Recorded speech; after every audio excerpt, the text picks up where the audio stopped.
Hello, my dears. Welcome back to Love, Sex, and Magic for a very special episode with some of our most magical best bits. This is part 3 of our Love, Sex, and Magic 3-part series on all of the best parts of Love, Sex, and Magic so far. So in this magical episode, we have Hellè Weston Lukis Mac, Jemie Sae Koo, and Gabby Bernstein all on magic and spirituality. We are talking about taking action on your dreams, alchemizing the call of your intuition, honoring the indigenous roots of medicine, dispelling perfectionism through your craft so you can channel source as you create, and how to celebrate and integrate your multi-passionate self in your career. Let's get into the episode. You don't need to be fully healed in order to be a healer and in order to start helping others. You know, I really relate to that, and I've just been continuously growing and healing at the same time as serving my medicine to the world. It's just been like, of course we do this, and of course we're healing at the same time, and the deeper that we heal, the bigger we can grow and the more we can manifest. But what you were saying about like this addiction of like, am I fixed yet? There's so much to heal. It's almost like we need to stop just constantly looking for things to heal. But also, you know, there's like that meme, it makes me laugh so much, but it's like when you realize that your entire personality is a trauma response, right? So funny. But there are things that I look back at my childhood and I'm like, if I've healed that and I've found resolution around it, then I like, oh, who am I then? Like, what does this mean about me? If I'm not who all these things that I thought I was, who am I? Like, who is that new identity? And that's why there's just so much death and rebirth that happens along this path, that we can't get too attached to one version of ourselves or one identity. Exactly. Like, who do I want to be? How do I want to create my life next? I feel like we really find a lot of joy in that, being creative and being like, okay, well, who's the character that I want to be in this lifetime, and how do I want to dress, and where do I want to be, and who do I want to hang with, and making life like art. Yeah, most definitely. Yeah, one of my favorite things to do is to help people expand into their creativity of what's possible for them, because I feel like a lot of people have these dreams or desires or vision for their life, but for whatever reason, they're not giving themselves permission to go after it. And a lot of that is, you know, the trauma response, or not feeling good enough, or not feeling worthy of creating your dreams into reality. So that's another really powerful component of breathwork, is manifestation and calling things in and seeing it as already done, and experiencing that through visions and feeling in these breathwork sessions, and then going out there and taking action and making it real. And that's something that you do so well, is you just are a straight boss and you're just constantly taking action and making things real, which is something I really respect and admire about you. Thank you. I really appreciate that. I love you guys. We love you. It's inspiring to witness. Thank you. And same for you. Like, I love seeing you guys traveling all over the world, working with the most dope-ass people. Like, it makes me so happy. I'm like, go on. Like, I love cheerleading for you guys. It's the greatest pleasure. It is fun. And then you're really living the game of life, right? Being mind blown by your own creations and what your intuition can bring through for you. And it's something that we see in you, and as we've just touched on, admire so much, is that when you receive the guidance, you act upon it. And I feel like that is that missing piece that a lot of people just keep swirling and stirring in the addiction to, I need more, I need like more clarity, more answers, more healing. Well, what if you just started acting on what was here for you right now? How might that support the shift? It's about self-trust, I think, isn't it? You know, trusting yourself and having the confidence in yourself to actualize these visions that come through. And instead of going like, who am I to do this? I can't do that. You go, well, who else would do it? Of course it's me. You know, like, you are the chosen one. I am the chosen one. Exactly. And something that you said to me in the living room earlier before we started recording was, of course it would be you. There's no one else that could do this except you. And I try to always think like that when I have a vision coming through. Is like, well, it came to me for a reason. Yeah. So who else is going to do it? Yeah. It's got to be me. Yeah, that's right? so important. And also remember that not everyone's going to understand your vision, because it's your vision. So you're the one that has to take action on it. And maybe talking about it to friends or family that aren't open to hearing or receiving your vision is not the best use of your time, when you could just be taking action, because there's so many people that are looping in the same old behaviors and really not challenging themselves to step out of the comfort zone through fear of judgment, through fear of failing. And sometimes it's our family members that, put their own projections onto our vision. And I've seen that time and time again in our own lives, and then all our clients' lives too, where you have to have that confidence and that fierce, courageous, passion to really, boss up and go after what you want, despite what other people might think or what other people might say, because there's always going to be people out there that are going to judge you. It's just a part of, the human condition and the human experience. So you have to bypass all of that. And like you said, use those positive affirmations, those I am statements, and then really go after it. Yeah. So I want to hear, how did the world of plant medicine and psychedelics first appear on your path? What is your personal journey with it before you realized, oh, holy shit, this is my purpose? Yeah. To put it really bluntly, ayahuasca saved my life. I was raised by a father who was incredibly abusive and alcoholic. That set me on a path of dealing with depression as a lifelong issue. I was put on various forms of SSRIs, and it just made things worse for me. When I was 9 years old, my dad got taken away by the police. Wow. Because I disobeyed him for going to church. Wow. And he kicked me out of the house, and the police found me. And that left me as the eldest to step in to raise my two younger brothers, while my mother was working 4 to 5 jobs just to make ends meet. So I didn't really have a childhood growing up. But what it did for me was not only develop a lot of character, resilience, and integrity, it propelled me into adulthood with a lot of overachiever type A tendencies. I know that one. Always wanting to be the best that I could be and do a lot of doing. Yeah. And you say you were the oldest sibling? Yeah, I feel like that's like a pattern for the oldest sibling, A lot of responsibility. We carry a lot of responsibility. Yeah. And so, in that doing, I found myself oftentimes as the only woman, youngest executive in very male-dominated industries. And so fast forward to around 5 years ago, I was an executive at a management consulting firm where I was the only woman, the youngest, the only minority on the executive team. And after 2 years of working there, I ended up getting really, really sick. I had globs, my hair fall out. I was waking up in the middle of the night, puddles of sweat. I had developed brain fog where I couldn't even remember the next word I was going to say. And when these symptoms arose, I ended up plummeting into the depths of depression. And, for me, I've always been sort of the high-functioning depressive person. I could put on the mask and the smiley face and pretend to the world that everything was perfect and fine. But this time I couldn't shake it. It brought me to my knees. And this is also at a point where I spent tens of thousands of dollars seeing Western medical doctors that ran all these blood tests and said that I checked out normal. And I was like, this isn't normal. Something's seriously wrong, but nobody could help me. And I was so ashamed. I was so embarrassed. My mother didn't even know how depressed I was. Nobody knew. I was so ashamed.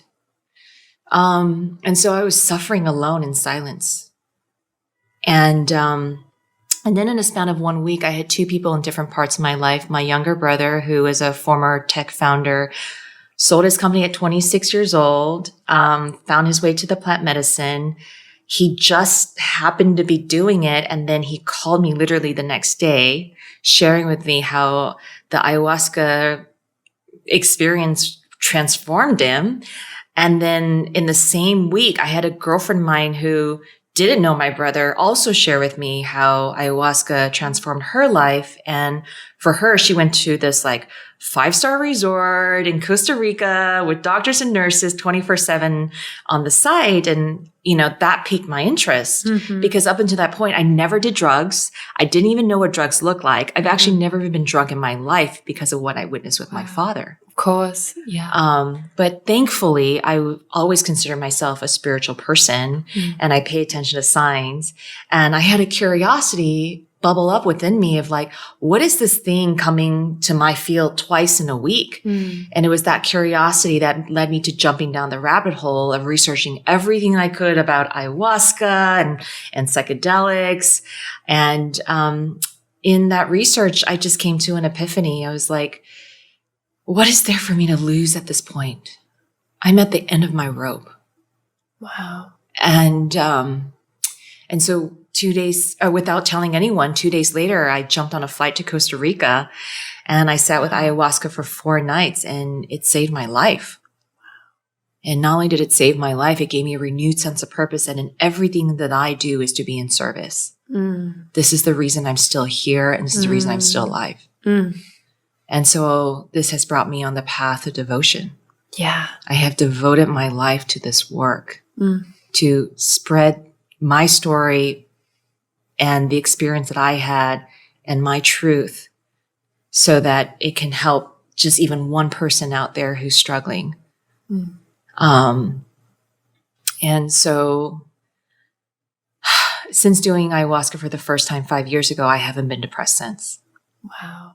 Yeah. Yeah. I can totally believe that. Yeah. Because I really feel that like depression is a symptom of being on the wrong path, off your path, out of alignment, Bingo. My definition of depression is a misalignment with one's soul. That's exactly it. I was so off track. Yeah. I was so bought into the rat race and like never wanting to be poor ever again and just wanting to make that money and to like buy into that whole hustle mentality, just constant hustle, do, was very much in the masculine, right? Like I surrounded myself with all men. Right. And wounded men. You were living in a man's world. Yeah. And then also being harmed. Some of the biggest harm has come from working with men and white men and white women. Because for me and my belief is that we still live in a very patriarchal world built around white supremacy. There's a lot of systems in place and those all need to be dismantled.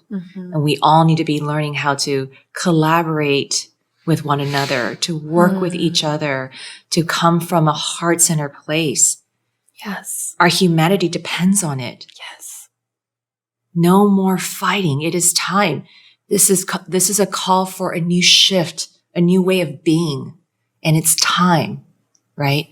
And while I say that, I can't also bypass the harm that has been done. So we need to all learn how to heal ourselves and what that healing looks like for ourselves so that we can continue to be in collaboration with one another. That's been my work too. Yeah. Beautiful. I'm still working through that. Yeah, I'm so happy that you touched on that. I'm so happy that you went there and spoke about that because what comes up for me when you share that is the psychedelic movement, the renaissance that we are in, this era of plant medicine coming to the forefront and the concern that the roots of the indigenous cultures are not being brought along with it. Yeah. And that is so important. Yeah. And I know how deeply you care about that. And, just before we had this interview, you were sharing that a lot of these spaces are not diverse enough still, despite like the roots of where this medicine comes from and like the true heart of this medicine being in the indigenous. Yeah. These medicines have been around for thousands and thousands of years, and these are rooted in indigenous communities. And so, I think we as a Western society, we're still a young country. So young. We're so young, and there's so much to learn. We're so arrogant to think that we know so much more. It's the ego. That's why it's so important to humble ourselves and come with humility. the thing that I practice and try to embody on a day-to-day basis, on a moment-to-moment basis, is the second I think I know something is the second I know nothing. Mm-hmm. Yeah. Right? And so how do I hold that space for all of that to enter and to also honor the past and our ancestors and these indigenous communities, which these plant medicines come from, right? The answers are already there. The answers are there already. We just have to slow down, look back, and ask the right questions. Ask the right questions and be in communion with these indigenous leaders and elders and community, right? You know, the biggest thing around psychedelics and plant medicine work is integration and therapy. That's a foreign concept in these indigenous communities. Why? Because they are already in community. They're already in community. And here we are as a Western society, so disconnected with one another, so immersed in our devices and social media. We're so disconnected with each other. We're so lonely, right? And so we really need to look at what's happening and what has happened in these indigenous communities and learn from them. I just came out of 2 of the largest psychedelic conferences in which I spoke on stage. And it made me so sad because while I look out in the audience and I love that, you know, yes, we're early in the Western society to catch up to plant medicine and we're convening. I see a monoculture out in the audience. And I look on stage and I see the same thing. And I'm like, where are all the indigenous elders here with us? Why are they on stage with us? Yeah. Why aren't we in communication with one another?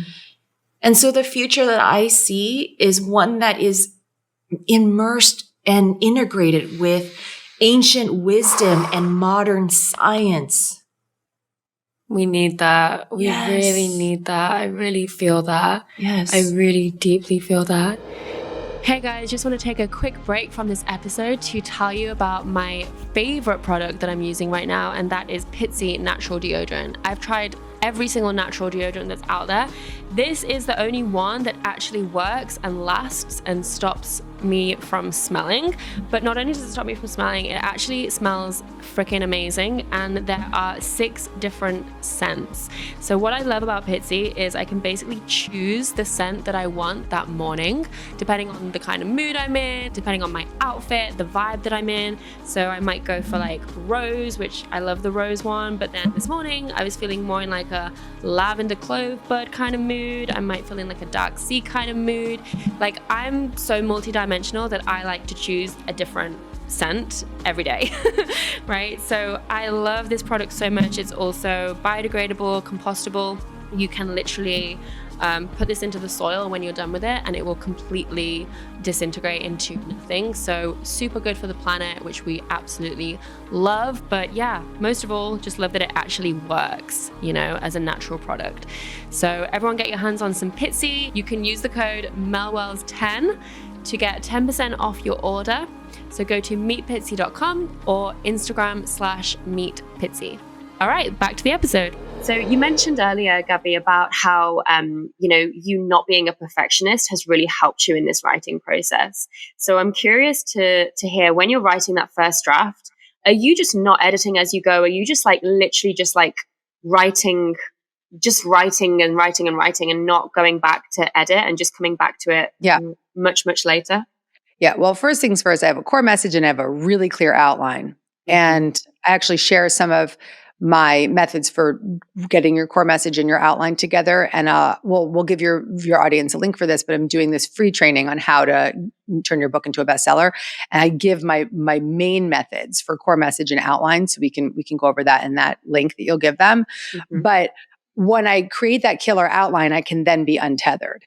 And so I know where I'm going. I know what the intention is. I have a clear outline and a journey that I'm taking the reader on. And then I just riff between the outline. I get it all out. I'll then reread it, lightly, loosely edit it, move things around a little bit, and then I send it to my editor. And I hire an editor to clean up my manuscript as I go, because it just feels like the best way for me to stay untethered. And so she'll do an edit, and then I'll move on to the next chapter. And then, we keep that going. My editor, Andrea, is just amazing. She will just just clean it up. She'll stick to my words. I write every single word of my books, every single word of 9 books. Not a single word is ghosted. Maybe an editor has like changed a sentence once or twice, but these are my words, my books. And it is all about being untethered. It is about being free. And so that imperfection comes in handy. I love that. And I think you're so right about having the outline, like that creates, like having that structure creates the freedom for you to be able to riff and not completely lose yourself. Because I can't imagine trying to write a book without having an outline to follow. You know, it would be like coloring in without having the outline of whatever you're coloring. Correct. Exactly. Good metaphor. Yeah.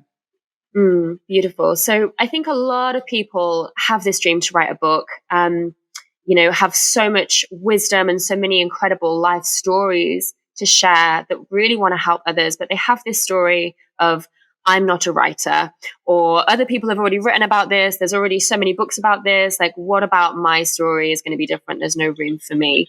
What kind of advice would you give for these people who are kind of holding themselves back because of their own belief in their own work? Yeah. I think that when we're in that fear-based belief system of who am I to do this, we're stuck in our ego. We're stuck in the parts of ourselves that feel we're inadequate or unlovable. And when we get out of our own way and make the book writing process not about ourselves, but about the reader, that's when we can clear those belief systems. When we remember that a reader, even if we touch one soul through the book, that we've done our job, then that's enough. And so if you make the intention to serve one soul, then how can you fail? And in the true expression of your experience, you are serving your reader greatly. And so I always say that it's your responsibility to share your work with the world. And I think when we start to focus on how can I serve my reader rather than I'm not good enough, then everything begins to change. I love that. You know, I've realized one big part of the book publishing process for me is like this, once I've handed it in, this sudden fear of like, oh my God, what if it's not good enough? What if it's too vulnerable? What if I've shared too much? What if people aren't going to like it? I'm curious to hear if you still have this, like 9 books later, do you still have that fear of like, how are people going to receive this or not? No, I don't. But I am, with this new book I'm writing, very mindful of writing disclaimers for the reader saying, hey, I talk about sexual abuse here. I want to give you a heads up so that you don't get triggered. And I think that a lot of books, you don't necessarily have to do that or have the responsibility of doing that, but I don't want to activate people through the writing. So it's not about what they think of it. It's about caring for their experience. So in this new book that I'm writing, I want to be very cautious. Yeah, that's a really important point. Beautiful. So you mentioned earlier about like you're really channeling these books, and I think that is writing for me is such a spiritual practice, and I feel like we are channeling books. We're not writing them. We're literally channeling through us. So what kind of practices do you use to help keep that channel of yours clear so that you can receive this divine wisdom and guidance that goes into your books? I make sure I'm uninterruptible, number one. I think I also shared that I choose my magic hour. I say a prayer before I write. I just say, thank you, Spirit, for writing through me. And I do this thing that's hard to describe, but I switch to it's almost like I'm switching to a different part of my brain. Like I go, it's hard to describe because it's just sort of unconsciously happening, but I turn to the more creative space. So it's like the right brain's creative capacity. I get out of logic and reason, and I just allow myself to turn a switch almost. It's very strange. It just happens.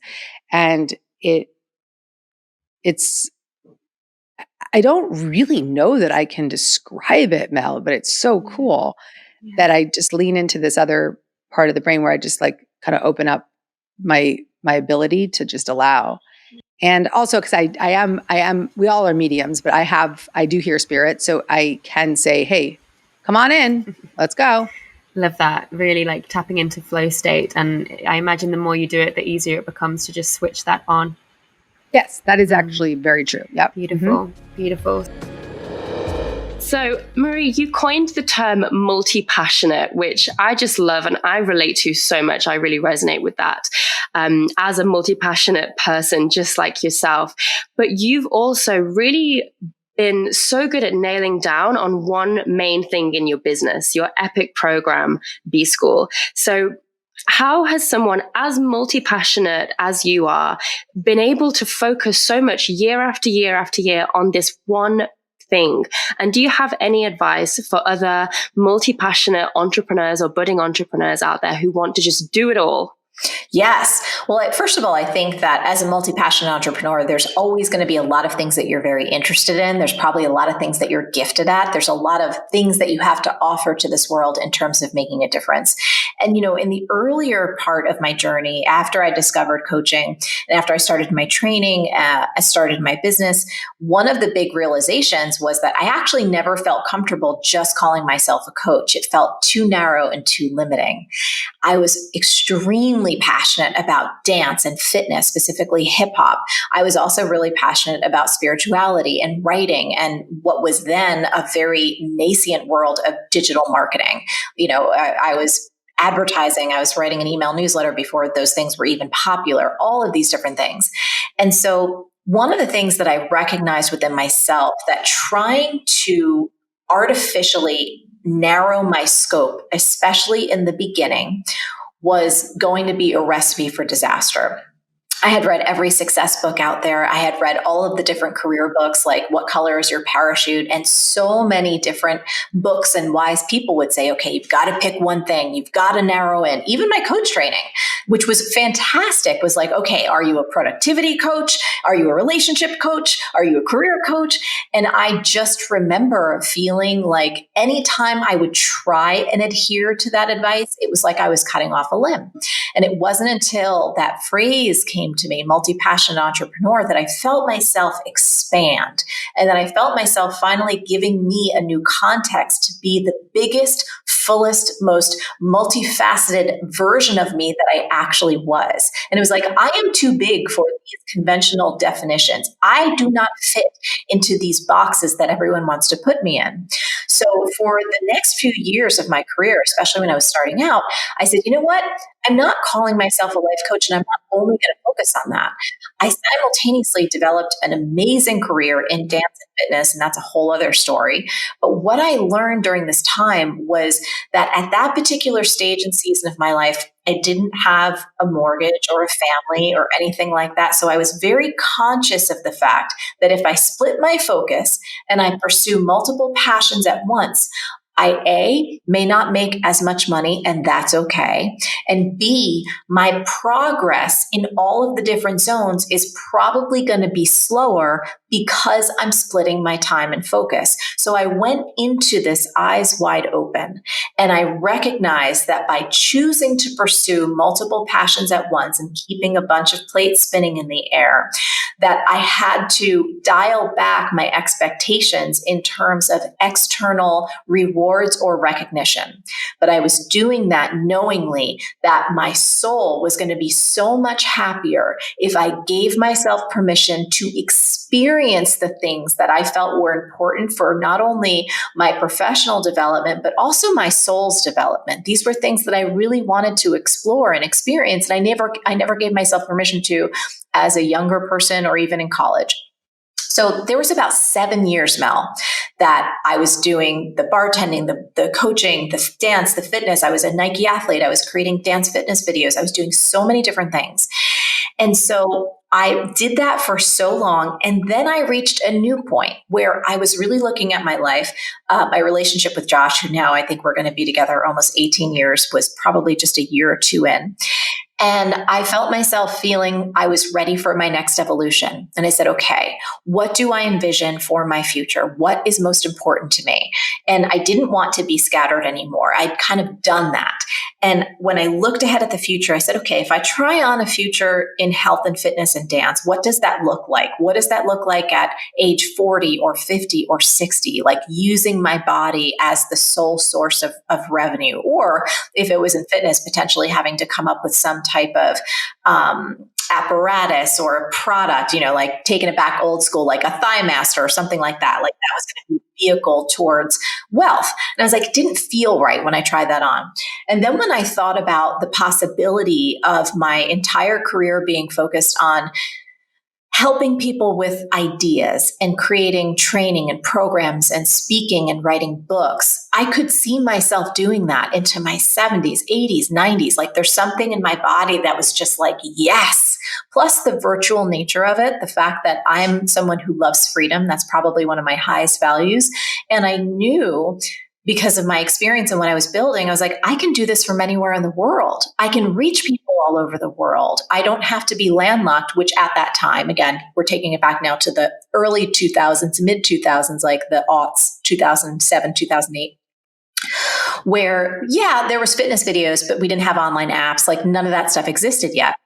So I made a choice then to go all in with my online business and coaching. And that's when I really just started to understand on a deeper level how many brilliant entrepreneurs, many of them women, who had ideas that they wanted to bring to life, had products or services that they wanted to get out into the world. They wanted to create something meaningful and profitable, but they weren't yet skilled. They didn't have the capabilities around marketing and sales.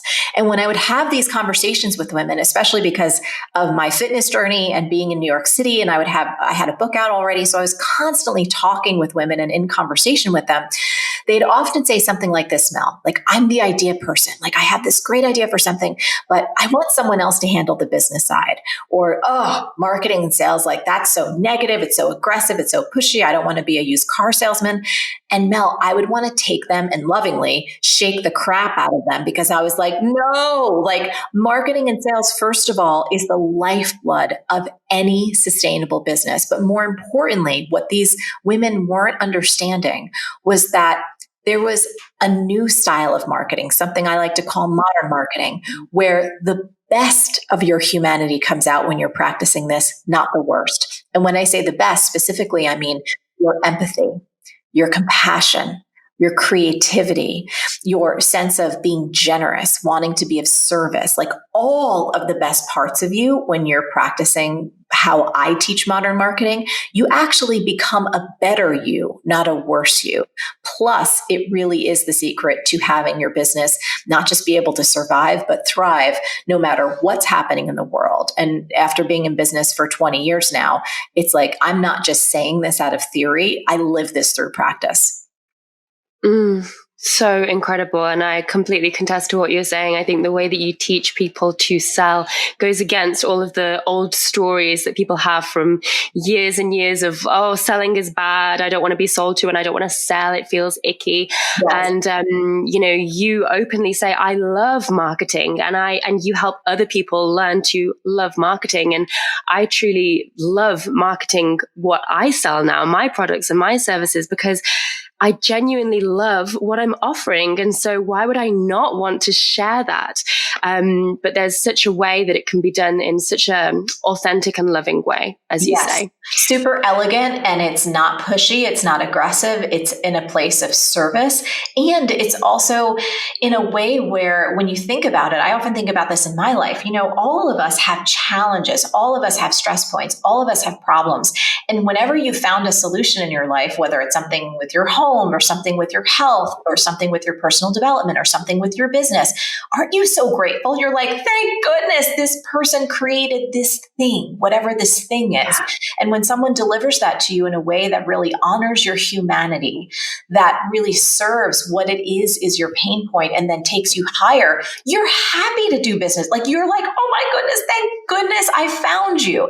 That's the feeling that's the emotion, that's the connection that we have the opportunity to create if we're willing to develop the skill set to be able to do that. And this is, again, not the kind of thing that we're taught in school. We have also had, just for a moment, we've had many people who have PhDs and MBAs go through B school and say, oh my goodness, what you're teaching me is actually more actionable, more applicable, more aligned with my values than anything that I spent, hundreds of thousands of dollars on these degrees to learn. So I really hope you loved this episode. If you enjoy listening to this show, I would love if you would leave us a review. And really exciting, you can now have your question answered by me on this show live by sending in a voice note to the show. So you will have the option to have this message completely anonymous too, but it's going to be like getting mini coaching from me on air. So if you want to take part in this, I would love to do this with you. So go to the link in the show notes and you'll know exactly what to do. So thank you so much.